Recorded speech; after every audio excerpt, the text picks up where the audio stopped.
ಓಂ ಗಂ ಗಣಪತಯೇ ನಮಃ. ಹರಿ ಓಂ ನಮಃ ಶಿವಾಯ. ನಮಸ್ಕಾರ. ನಾನು ಶ್ರೀಮತಿ ಸುಗುಣ, ಜ್ಯೋತಿಷ್ಯ ವಿದ್ವಾನ್ ಆಚಾರ್ಯ. ತುಲಾ ಲಗ್ನದವರು ಧನಾಭಿವೃದ್ಧಿಗೆ ಯಾವ ರೀತಿ ಮಾರ್ಗವನ್ನು ಕಂಡುಕೊಳ್ಬೇಕು, ಹಣಕಾಸಿನ ಸಮಸ್ಯೆಗಳು ಬಾರದಂತೆ ನಿಮ್ಮನ್ನು ನೀವು ಯಾವ ರೀತಿ ರೂಪಿಸಿಕೊಳ್ಬೇಕು, ನಿತ್ಯ ನಿರಂತರವಾಗಿ ನಿಮ್ಮ ಜೀವಿತ ಅವಧಿಯಲ್ಲಿ ಶಾಶ್ವತ ರೂಪದಲ್ಲಿ ಯಾವ ಪರಿಹಾರಗಳನ್ನು ಮಾಡಿಕೊಳ್ಬೇಕು, ಈ ಸಂಬಂಧಪಟ್ಟಂತೆ ವಿಷಯಗಳನ್ನು ತಿಳಿಸ್ತಾ ಇದ್ದೀನಿ. ತುಲಾ ಲಗ್ನವು 12 ಲಗ್ನಗಳಲ್ಲಿ ಸಪ್ತಮ ಅಂದರೆ 7ನೇ ಲಗ್ನವಾಗಿದೆ. ತುಲಾ ಲಗ್ನಕ್ಕೆ ಲಗ್ನಾಧಿಪತಿಯು ಶುಕ್ರ ಗ್ರಹ. ಭೋಗಭಾಗ್ಯಗಳನ್ನು, ಸುಖವನ್ನು, ಐಶ್ವರ್ಯವನ್ನು ನೀಡುವಂತಹ ಗ್ರಹ ಶುಕ್ರ ಗ್ರಹ.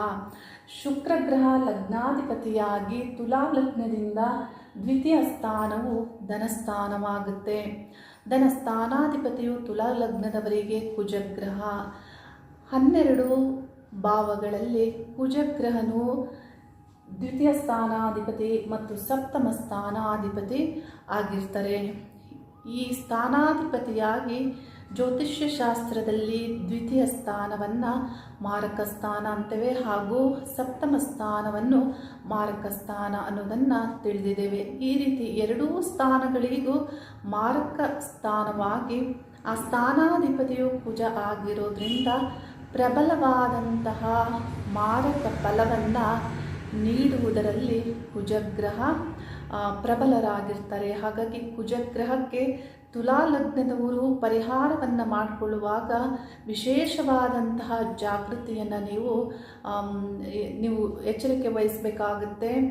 ತುಲಾ ಲಗ್ನಕ್ಕೆ ಕುಜ ಮಾರಕ ಫಲವನ್ನು ಹೆಚ್ಚಾಗಿ ನೀಡ್ತಾರೆ. ಕುಜನೇನಾದರೂ ದ್ವಿತೀಯ ಸ್ಥಾನದಲ್ಲಿ ಯಾವಾಗಲೂ ಆ ಸ್ಥಾನಾಧಿಪತಿ ಇದ್ದಾಗ, ಅಂದರೆ ಕುಟುಂಬ ಮತ್ತು ಧನಕ್ಕೆ ಸಂಬಂಧಪಟ್ಟಂತಹ ಆ ಸ್ಥಾನಾಧಿಪತಿಯು ಆ ಸ್ಥಾನದಲ್ಲಿ ಇದ್ದಾಗ ಶುಭ ಫಲಗಳನ್ನು ನೀಡ್ತಾರೆ. ಆದರೆ ಕುಜನು ದ್ವಿತೀಯ ಸ್ಥಾನದಲ್ಲಿ, ತುಲಾ ಲಗ್ನಕ್ಕೆ ದ್ವಿತೀಯ ಸ್ಥಾನದಲ್ಲಿ ಕುಜನು ಇದ್ದಾಗ ಕೆಲವು ಅಶುಭ ಫಲಗಳನ್ನು ನಾವು ಹೆಚ್ಚಾಗಿ ನೋಡ್ಬೋದು. ಕುಟುಂಬ ಸಂಬಂಧಪಟ್ಟಂತೆ ಮತ್ತು ಮಾತು ಸಂಬಂಧಪಟ್ಟಂತೆ ಇದೆಲ್ಲದರ ಒಂದು ಪ್ರಭಾವದಂತೆ ಕುಜನು ಸಪ್ತಮಾಧಿಪತಿಯಾಗಿ ದ್ವಿತೀಯ ಸ್ಥಾನದಲ್ಲಿ ಇದ್ದಾಗ 2ನೇ ವಿವಾಹವು ಮಾರ್ಪಾಡಾಗುವಂತೆ, ಮತ್ತು ಕುಜನು ಉಚ್ಚನಾಗಿ ಚತುರ್ಥ ಸ್ಥಾನದಲ್ಲಿ ಇದ್ದಾಗಲೂ ಕುಜ ದೋಷ ನಿರ್ಮಾಣ ಆಗುತ್ತೆ. ಸಪ್ತಮ ಸ್ಥಾನದಲ್ಲಿ ಇದ್ದಾಗಲೂ ಕುಜ ದೋಷ ನಿರ್ಮಾಣ ಆಗುತ್ತೆ. ಈ ರೀತಿ ಕುಜನು ಯಾವ ರೀತಿ ಸ್ಥಿತರಾಗಿರ್ತಾರೆ ಅದರಂತೆ ಫಲಗಳು ತುಲಾ ಲಗ್ನದವರಿಗೆ ಸಿಗ್ತಾ ಇರುತ್ತೆ. ಮತ್ತು ತುಲಾ ಲಗ್ನದವರಿಗೆ ಹಣ ಸಂಗ್ರಹಣಾ ಶಕ್ತಿಯ ಬಗ್ಗೆ ನಾವು ಯೋಚಿಸುವಾಗ ಅವರ ವ್ಯಕ್ತಿತ್ವವನ್ನು ತುಲಾ ಲಗ್ನದವರು ಸಹಜವಾಗಿ ಬಹಳಷ್ಟು ಅಲಂಕಾರಗಳನ್ನು ಮಾಡಿಕೊಳ್ಳುವಂಥದ್ದು ಮತ್ತು ಅದಕ್ಕೆ ಸಂಬಂಧಪಟ್ಟಂತಹ ವಸ್ತುಗಳಿಗೆ ತೆಗೆದುಕೊಳ್ಳುವುದಕ್ಕಾಗಿ ಹಣವನ್ನು ಖರ್ಚು ಮಾಡುವವರು ಜಾಸ್ತಿ ಆಗಿರ್ತಾರೆ. ಇದನ್ನು ಸರಿಪಡಿಸ್ಕೋಬೇಕಾಗುತ್ತೆ. ನಿಮ್ಮ ಹಣ ಸಂಗ್ರಹಣಾ ಶಕ್ತಿಗೆ ಇದು ಧಕ್ಕೆಯಾಗುತ್ತೆ. ತುಲಾ ಲಗ್ನದವರು ಭಾಳ ಚರ ಲಗ್ನ ಆಗಿರೋದ್ರಿಂದ ನಿಮ್ಮ ಮನಸ್ಥಿತಿಯು ಚಂಚಲ, ಅಂದರೆ ನೀವು ಮನಸ್ಸನ್ನು ಆಗಾಗ ಬದಲಾವಣೆಯನ್ನು ಮಾಡಿಕೊಳ್ತಾ ಇರ್ತೀರ. ಅಂದರೆ ಜೀವನದಲ್ಲಿ ಬದಲಾವಣೆಯನ್ನು ಮಾಡಿಕೊಳ್ಳುವಂತಹ ಮನಸ್ಸು ನಿಮ್ಮಲ್ಲಿ ನಿರ್ಮಾಣ ಆಗ್ತಾ ಇರುತ್ತೆ. ಅದೇ ರೀತಿ ನಿಮ್ಮ ಉದ್ಯೋಗ ಸಂಬಂಧಪಟ್ಟಂತೆಯೂ ಖಾಸಗಿ ಕಂಪನಿಗಳಲ್ಲಿ ಕೆಲಸ ಮಾಡುವವರಾಗಿದ್ದರೆ, ಯಾವುದೇ ಒಂದು ವ್ಯಾಪಾರಗಳನ್ನು ಮಾಡುವವರಾಗಿದ್ದರೆ ನಿಮ್ಮಲ್ಲಿ ಹೆಚ್ಚು ಇಂತಹ ಮನಸ್ಸು ವೃದ್ಧಿಯಾಗುತ್ತೆ. ಏಕೆಂದರೆ ದಶಮ ಸ್ಥಾನವು ನಿಮ್ಮ ಲಗ್ನದಿಂದ ದಶಮ ಸ್ಥಾನವು ಚರ ರಾಶಿಯಾಗಿರೋದ್ರಿಂದ ಮತ್ತು ಆ ಕರ್ಮ ಸ್ಥಾನಾಧಿಪತಿಯು ನಿಮಗೆ ಚಂದ್ರಗ್ರಹ ಆಗಿರೋದ್ರಿಂದ ನಿಮ್ಮ ಉದ್ಯೋಗದಲ್ಲಿ ಬಹಳಷ್ಟು ಏರುಪೇರುಗಳನ್ನು ಮತ್ತು ಬದಲಾವಣೆಯ ಒಂದು ಮನಸ್ಥಿತಿಯನ್ನು ಹೆಚ್ಚಾಗಿ ನೀವು ಅನುಭವಿಸ್ತಾ ಇರ್ತೀರ. ಅಂತಹ ಮನಸ್ಸು ನಿಮ್ಮಲ್ಲಿ ನಿರ್ಮಾಣ ಆಗುತ್ತೆ. ಇದರಿಂದಾಗಿ ಹಣ ಸಂಗ್ರಹಣೆ ಮಾಡುವಂಥದ್ದು ಅಥವಾ ನಿಮ್ಮ ಜೀವನದಲ್ಲಿ ಹಣಕ್ಕೆ ಕೊರತೆಗಳು ಆಗುತ್ತೆ. ನೀವು ಉದ್ಯೋಗಸ್ಥರಾಗಿದ್ದಾರೆ ಅಂದರೆ ಗೌರ್ಮೆಂಟ್ ಎಂಪ್ಲಾಯ್ ಆಗಿದ್ದರೆ ಅದರಲ್ಲಿ ನಿಮಗೆ ಸ್ಥಿರತ್ವ ಬರ್ಬೋದು. ಆಗಲೂ ನೀವು ಬದಲಾವಣೆಗಳನ್ನು ಮಾಡಿಕೊಳ್ಳುವಂತಹ ಮನಸ್ಸು ನಿಮ್ಮಲ್ಲಿ ನಿರ್ಮಾಣ ಆಗುತ್ತೆ. ನಿಮ್ಮ ಒಂದು ಜೀವನದಲ್ಲಿ ಸ್ಥಿರವಾದಂತಹ ಮನಸ್ಸನ್ನು ನೀವು ನಿರ್ಮಾಣ ಮಾಡಿಕೊಂಡು ನೀವು ಧನ ಸಂಪತ್ತಾಗ್ಬೋದು, ಉದ್ಯೋಗ ಆಗ್ಬೋದು, ಇವೆಲ್ಲದರಲ್ಲಿ ನೀವು ಜೀವನವನ್ನು ನಡೆಸುವವರಾದರೆ ನಿಮ್ಮಲ್ಲಿ ನಿಮ್ಮ ಜೀವನಕ್ಕೆ ಅಭಿವೃದ್ಧಿ ಹೆಚ್ಚು ವೃದ್ಧಿಯಾಗುತ್ತೆ. ಇಲ್ಲವಾದಲ್ಲಿ ತುಲಾಲಗ್ನದವರು ಹಣಕ್ಕಾಗಿ ಬಹಳಷ್ಟು ಸಮಸ್ಯೆಗಳನ್ನು ನೀವು ಎದುರಿಸಬೇಕಾಗತ್ತೆ. ಕುಜಗ್ರಹಕ್ಕೆ ಯಾವ ರೀತಿ ಪರಿಹಾರಗಳನ್ನು ಮಾಡಿಕೊಳ್ಬೇಕು? ಆ ಸ್ಥಾನದಲ್ಲಿ ಅಂದರೆ ಧನ ಸಂಪತ್ತನ್ನು ನೀಡುವಂತಹ ದ್ವಿತೀಯ ಸ್ಥಾನದಲ್ಲಿ ರಾಹುಗ್ರಹ ಇದ್ದಾಗ, ಕೇತುಗ್ರಹ ಇದ್ದಾಗ, ಶನಿಗ್ರಹ ಇದ್ದಾಗ ಆ ಪಾಪಗ್ರಹಗಳಿಗೆ ಸಂಬಂಧಪಟ್ಟಂತೆ ಪರಿಹಾರಗಳನ್ನು ನೀವು ಮಾಡ್ಕೋಬೇಕಾಗತ್ತೆ. ಅದೇ ರೀತಿ ಕುಜಗ್ರಹನು ಈ 12 ಭಾವಗಳಲ್ಲಿ ಯಾವ ಭಾವಗಳಲ್ಲಿ ಇರ್ತಾರೆ ಆ ಕುಜನನ್ನು ಯಾವ ಗ್ರಹ ಪೀಡಿಸ್ತಾ ಇರ್ತಾರೆ ಅಂದರೆ ಯಾವ ಗ್ರಹದ ಸಂಬಂಧವನ್ನು ಕುಜ ತೆಗೆದುಕೊಂಡಿರ್ತಾರೆ ಅದರಂತೆಯೂ ನೀವು ಪರಿಹಾರಗಳನ್ನು ಮಾಡಿಕೊಂಡಾಗ ನಿಮ್ಮ ಧನಾಭಿವೃದ್ಧಿಯನ್ನು ನೀವು ಕಂಡುಕೊಳ್ಬಹುದು. ಕುಜಗ್ರಹಕ್ಕೆ ಅಭಿಮಾನ ದೇವತೆ ಆದಂತಹ ಶ್ರೀ ಸುಬ್ರಹ್ಮಣ್ಯ ಸ್ವಾಮಿಯನ್ನು ನೀವು ಪೂಜಿಸೋದ್ರಿಂದ ಅಂದರೆ ನಿತ್ಯಲೂ ಸುಬ್ರಹ್ಮಣ್ಯ ಸ್ವಾಮಿಯ ಅಷ್ಟೋತ್ತರವನ್ನು ನೀವು ಪಠನೆ ಮಾಡೋದ್ರಿಂದ ಸಾಧ್ಯವಿಲ್ಲ ಅನ್ನುವವರು ನೀವು ಮಂಗಳವಾರಗಳಂದು ಅಂದರೆ ವಾರದಲ್ಲಿ ಬರುವಂತಹ ಒಂದು ಮಂಗಳವಾರ ಆದರೂ ಸುಬ್ರಹ್ಮಣ್ಯ ಅಷ್ಟೋತ್ತರವನ್ನು ನೀವು ಪಠಿಸೋದ್ರಿಂದ ಕುಜ ಸಂಬಂಧಪಟ್ಟಂತಹ ದೋಷಗಳು ನಿಮಗೆ ಕಡಿಮೆ ಆಗ್ತಾ ಬರುತ್ತೆ. ಕುಜನು ಯಾವ ಸ್ಥಾನದಲ್ಲಿ ಇದ್ದರೂ ಈ ಸುಬ್ರಹ್ಮಣ್ಯ ಸ್ವಾಮಿಯ ಒಂದು ಈ ಪರಿಹಾರದಿಂದ ನೀವು ಫಲಗಳನ್ನು ವೃದ್ಧಿಸಿಕೊಳ್ಬಹುದು. ಅದೇ ರೀತಿ ಯಾವ ರೀತಿ ಬೇರೆ ಪರಿಹಾರಗಳನ್ನು ಮಾಡಿಕೊಳ್ಬೇಕು? ಮಾಸದಲ್ಲಿ ಬರುವಂತಹ ಷಷ್ಠಿ ಅಂದರೆ ನಾವು ಸುಬ್ರಹ್ಮಣ್ಯ ಷಷ್ಠಿ ಅಂತ ನಾವು ಕೇಳಿರ್ತೇವೆ. ಈ ಷಷ್ಠಿ ತಿಥಿಯಂದು ಒಂದು ಹೊತ್ತಾದರೂ ಉಪವಾಸ ಇದ್ದು ಸುಬ್ರಹ್ಮಣ್ಯ ಸ್ವಾಮಿಯನ್ನು ಪೂಜಿಸುವಂಥದ್ದು. ಮತ್ತು ದೀಪದ ವಿಷಯದಲ್ಲಿ ದೀಪವನ್ನು ಯಾವ ರೀತಿ ಹಚ್ಚಬೇಕು?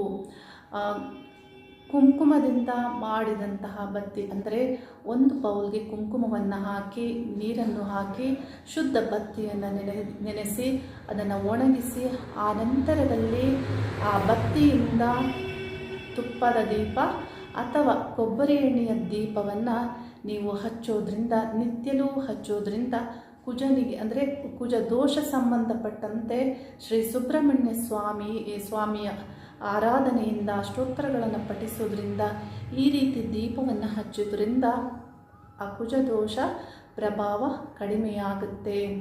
ಕೆಂಪು ಹೂವನ್ನು ಸುಬ್ರಹ್ಮಣ್ಯ ಸ್ವಾಮಿಗೆ ನಿತ್ಯಲೂ ಅರ್ಪಣೆ ಮಾಡುತ್ತಾ ನೀವು ಬರೋದ್ರಿಂದ ಅದರಿಂದಲೂ ನಿಮಗೆ ಈ ಪ್ರಭಾವ ಕಡಿಮೆಯಾಗುತ್ತೆ. ಕಣಿಗೆಲೆ ಹೂವನ್ನು ನೀವು ಸುಬ್ರಹ್ಮಣ್ಯ ಸ್ವಾಮಿಗೆ ಅರ್ಪಣೆ ಮಾಡ್ಬೋದು ಅಥವಾ ಕೆಂಪು ರೋಸನ್ನಾದರೂ ನೀವು ಅರ್ಪಣೆ ಮಾಡ್ಬೋದು. ಈ ರೀತಿ ಪರಿಹಾರಗಳನ್ನು ಮಾಡಿಕೊಳ್ಳೋದ್ರಿಂದ ಸುಬ್ರಹ್ಮಣ್ಯ ಸ್ವಾಮಿಯ ಒಂದು ಅನುಗ್ರಹದಿಂದ ನಿಮಗೆ ಕುಜನ ಪ್ರಭಾವ ಕಡಿಮೆಯಾಗಿ ಫಲಗಳು ವೃದ್ಧಿಯಾಗುತ್ತೆ. ಲಗ್ನಾಧಿಪತಿ ಶುಕ್ರಗ್ರಹ ಆಗಿರೋದ್ರಿಂದ ಶುಕ್ರಗ್ರಹವು ಐಶ್ವರ್ಯ ಮತ್ತು ಆಭರಣಗಳಿಗೆ ಕಾರಕ ಗ್ರಹವೂ ಆಗಿರೋದ್ರಿಂದ ಶುಕ್ರಗ್ರಹನ ಸಂಬಂಧಪಟ್ಟಂತೆ ನೀವು ದೀಪವನ್ನು ಹಚ್ಚಬಹುದು. ಬೆಳ್ಳಿ ದೀಪವನ್ನು ನೀವು ಹಚ್ಚೋದ್ರಿಂದ ಒಳ್ಳೆಯ ಫಲವನ್ನು ಪಡೆದುಕೊಳ್ತೀರಾ. ಸುಗಂಧ ದ್ರವ್ಯಗಳಿಗೆ ಕಾರಕ ಗ್ರಹವು ಶುಕ್ರಗ್ರಹ ಆಗಿರೋದ್ರಿಂದ ರೋಸ್ ವಾಟರಿಂದ ಮಾಡಿದಂಥ ಶುದ್ಧ ಬತ್ತಿಯನ್ನು ತಯಾರಿ ಮಾಡಿಕೊಂಡು ತುಪ್ಪದಲ್ಲಿ ಅಥವಾ ಕೊಬ್ಬರಿ ಎಣ್ಣೆಯಿಂದ ದೀಪವನ್ನು ಹಚ್ಚೋದ್ರಿಂದ ಶುಭ ಫಲಗಳು ನಿಮಗೆ ವೃದ್ಧಿಯಾಗ್ತವೆ. ಬೆಳ್ಳಿ ದೀಪವನ್ನು ಹಚ್ಚೋದ್ರಿಂದ ನಿಮ್ಮಲ್ಲಿ ಕೋಪತತ್ವ ಇದ್ದಲ್ಲಿ, ಉದ್ವೇಗ ಇದ್ದಲ್ಲಿ ಇದೆಲ್ಲವೂ ಕಡಿಮೆಯಾಗಿ ನಿಮ್ಮಲ್ಲಿ ಶಾಂತಿ ನಿರ್ಮಾಣ ಆಗುತ್ತೆ. ಮನಸ್ಸು ಸಮತೋಲನವಾಗುವಂತಹ ಫಲಗಳು ನಿಮಗೆ ಸಿಗ್ತಾ ಹೋಗುತ್ತೆ. ಈ ರೀತಿ ನಿಮ್ಮ ಧನ ಸಂಪತ್ತುಗಳನ್ನು ನೀವು ವೃದ್ಧಿಸಿಕೊಳ್ಳಲು ಬೆಳ್ಳಿ ದೀಪ ಮತ್ತು ಕುಂಕುಮದಿಂದ ಮಾಡಿದಂತಹ ಬತ್ತಿ ಮತ್ತು ರೋಸ್ ವಾಟರಿನಿಂದ ಮಾಡಿದಂತಹ ಬತ್ತಿಯಿಂದ ನಿತ್ಯವೂ ನೀವು ದೀಪವನ್ನು ಹಚ್ಚೋದ್ರಿಂದ ನೀವು ಫಲಗಳನ್ನು ವೃದ್ಧಿಸಿಕೊಳ್ಬಹುದು. ಮತ್ತು ಲಕ್ಷ್ಮೀ ಸಂಬಂಧಪಟ್ಟಂತಹ ಮಂತ್ರಗಳನ್ನು ಪಠನೆ ಮಾಡುವಂಥದ್ದು. ಒಳ್ಳೆಯ ಕಾಲಗಳಲ್ಲಿ ಮಂತ್ರಗಳನ್ನು ಸಿದ್ಧಿ ಮಾಡಿಕೊಂಡು ಆ ಮಂತ್ರಗಳನ್ನು ನಿತ್ಯವೂ ನೀವು ಪಠಿಸೋದ್ರಿಂದ ನಿಮಗೆ ಶ್ರೀ ಮಹಾಲಕ್ಷ್ಮಿಯ ಅನುಗ್ರಹವೂ ಆಗುತ್ತೆ, ನಿಮ್ಮ ಧನಾಭಿವೃದ್ಧಿಯೂ ಆಗುತ್ತೆ. ಮತ್ತು 9 ಇಂಚಿನ ದೀಪವನ್ನು ನೀವು ಸಾಧ್ಯವಾದರೆ ಹಚ್ಚಬಹುದು. ಆ ದೀಪವನ್ನು ಹಚ್ಚೋದ್ರಿಂದ ಅಲ್ಲಿ ಅದು ದೇವಿಯ ಒಂದು ಸಂಖ್ಯೆಯೂ ಆಗಿರೋದ್ರಿಂದ ಮತ್ತು ಕುಜಗ್ರಹದ ಸಂಖ್ಯೆಯೂ ಆಗಿರೋದ್ರಿಂದ ಈ ರೀತಿ ದೀಪವನ್ನು ನೀವು ಸಾಧ್ಯವಾದಾಗ ನಿಮ್ಮ ಗೃಹದಲ್ಲಿ ದೇವಿಯ ಮುಂದೆ ಅಥವಾ ನೀವು ಶ್ರೀ ಸುಬ್ರಹ್ಮಣ್ಯ ಸ್ವಾಮಿಯ ಮುಂದೆ 9 ಇಂಚಿನ ದೀಪವನ್ನು ಹಚ್ಚೋದ್ರಿಂದ, ವಿಶೇಷ ದಿನಗಳಲ್ಲಿ ಹಚ್ಚೋದ್ರಿಂದ ನೀವು ವಿಶೇಷವಾದಂತಹ ಫಲಗಳನ್ನು ವೃದ್ಧಿಸಿಕೊಳ್ತೀರಾ. ಈ ರೀತಿ ಶಾಸ್ತ್ರದಿಂದ ನಾವು ಪರಿಹಾರದ ವಿಷಯಗಳನ್ನು ತಿಳಿಬಹುದು. ಮತ್ತು ತುಲಾ ಲಗ್ನದವರಿಗೆ ವಜ್ರರತ್ನವು ಬಹಳಷ್ಟು ಒಳ್ಳೆಯ ಫಲಗಳನ್ನು ನೀಡೋದ್ರಿಂದ ನೀವು ಶಾಶ್ವತವಾಗಿ ನೀವು ನಿತ್ಯಲೂ ನಿಮ್ಮ ಜೀವಿತ ಅವಧಿಯಲ್ಲಿ ವಜ್ರರತ್ನವನ್ನು ನೀವು ಧಾರಣೆ ಮಾಡಿಕೊಂಡಾಗ ನಿಮಗೆ ಫಲಗಳು ವೃದ್ಧಿಯಾಗುತ್ತೆ, ಸುಖವನ್ನು ಪಡುವಂತಹ ಫಲಗಳು ವೃದ್ಧಿಯಾಗುತ್ತೆ. ಪತ್ನಿ ಸಂಬಂಧಪಟ್ಟಂಥ ವೈವಾಹಿಕ ಜೀವನ, ಧನ ಸಂಪತ್ತುಗಳನ್ನು ಗಳಿಸಿಕೊಳ್ಳುವಂತಹ ಫಲಗಳು ತುಲಾ ಲಗ್ನದವರಿಗೆ ವೃದ್ಧಿಯಾಗುತ್ತೆ. ವಜ್ರರತ್ನವನ್ನು ನೀವು ತಿಳಿದವರ ಮುಖೇನ ಸರಿಯಾದ ರೀತಿಯಲ್ಲಿ ಧಾರಣೆ ಮಾಡಿ ನಿತ್ಯಲೂ ಸುಬ್ರಹ್ಮಣ್ಯ ಅಷ್ಟೋತ್ತರವನ್ನು ಪಠಿಸೋದ್ರಿಂದ ತುಲಾ ಲಗ್ನದವರು ವಿಶೇಷವಾದಂತಹ ಧನ ಸಂಪತ್ತನ್ನು ನೀವು ಗಳಿಸಿಕೊಳ್ತೀರಿ. ಮತ್ತು ಲಕ್ಷ್ಮೀ ಸಂಬಂಧಪಟ್ಟಂತಹ ಯಂತ್ರ ಪೂಜೆ ಹಾಗೂ ಅಷ್ಟಕಗಳನ್ನು ನೀವು ಪಠಿಸೋದ್ರಿಂದ, ಸೂಕ್ತವನ್ನು ಪಠಿಸೋದ್ರಿಂದ, ಸಹಸ್ರನಾಮಗಳನ್ನು ಪಠಿಸೋದ್ರಿಂದ ತುಲಾ ಲಗ್ನದವರು ವಿಶೇಷವಾದಂತಹ ಫಲಗಳನ್ನು ಪಡೆದುಕೊಳ್ತೀರಾ.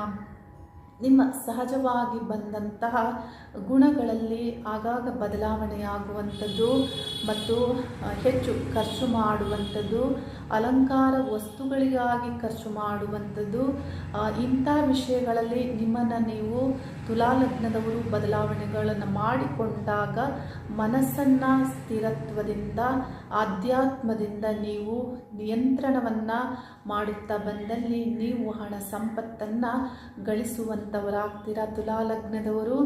ಇಲ್ಲವಾದಲ್ಲಿ ನಿಮ್ಮ ಜೀವನದಲ್ಲಿ ಬಹಳಷ್ಟು ಬಾಧೆಗಳು, ಸಮಸ್ಯೆಗಳನ್ನು ನಾವು ಅನುಭವದಲ್ಲಿ ನೋಡಿರೋದನ್ನು ನಾನು ತಿಳಿಸ್ತಾ ಇದ್ದೀನಿ. ಹಾಗಾಗಿ ಕೆಲವು ಬದಲಾವಣೆಗಳನ್ನು ಮಾಡಿಕೊಂಡು ನಿಮ್ಮ ಧನ ಸಂಪತ್ತನ್ನು ವೃದ್ಧಿಸಿಕೊಳ್ಳುವಂತೆ ಆಗಲಿ ಅನ್ನೋದನ್ನು ನಾನು ಶಿವನಾರಾಯಣರಲ್ಲಿ ಪ್ರಾರ್ಥನೆ ಮಾಡ್ತಾ ಇದ್ದೇನೆ. ಶುಭವಾಗಲಿ. ಹರಿ ಓಂ ನಮಃ ಶಿವಾಯ.